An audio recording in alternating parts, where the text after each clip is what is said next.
Namaste, friends. The devotee has reached the crescendo of his despondency. He has given up on his practice of meditation, and he's done that because he's pulled from all directions by sense afflictions. He is not motivated enough to meditate, but he is neither enjoying the sense in pleasures that he's indulging in. He's actually in a state of pain. He's in a state of pain because he cannot forget the memory of the joy he felt while in oneness with God, while being on the righteous path. And that pain is not letting him enjoy the senses that are pulling him, that are distracting him, that is taking him away from soul pleasure. The soul pleasure is the only sustainable pleasure that each one of us have to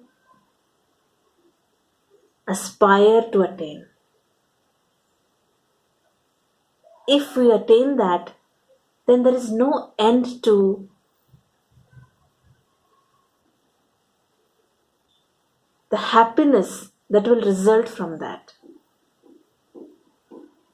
But the devotee, after making some progress, has lost his willpower, has lost self-control, and is finding him being shattered, being moving in all different directions without any aim or clarity of where to go. And that is a very dangerous state for the devotee. And that is when the devotee makes a appeal, a tearful prayer to the soul within. Please help me.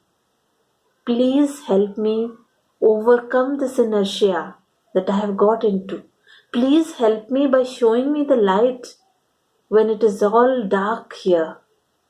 Because the light is only you, and only you can pull me through this. I will do my karma, but please help me in instilling self-control. I want to gain the strength from within so that I can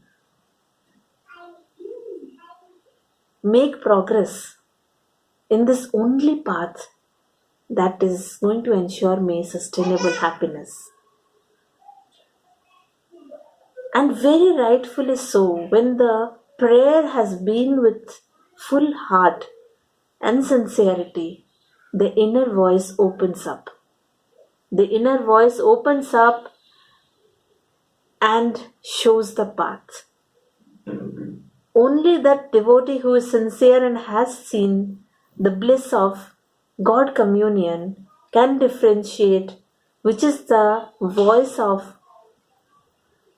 the mind and which is the voice of the intellect and which is the voice of the soul.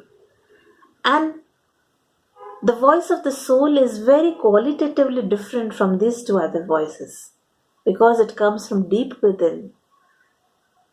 It is a voice of wisdom, it is a voice of strength, it is a voice of integrity and righteousness.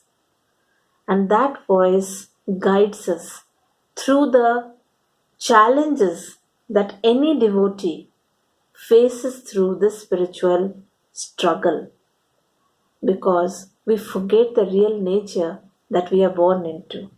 We forget that we are the ultimate potentiality and we have been born to unite. So that layers of delusion that has covered up that beautiful soul is ready to be shattered. The soul is all ready to break open that cocoon and become a butterfly and and unite with its absolute soul. And when the devotee pays attention to the voice of the soul within, then there is no looking back. The aspiration to feel that joy of oneness is so strong that no amount of sense affliction can distract this sincere and devotional devotee. I wish each of my brothers and sisters the ability to hear this voice within and be steadfast on this path. Namaste.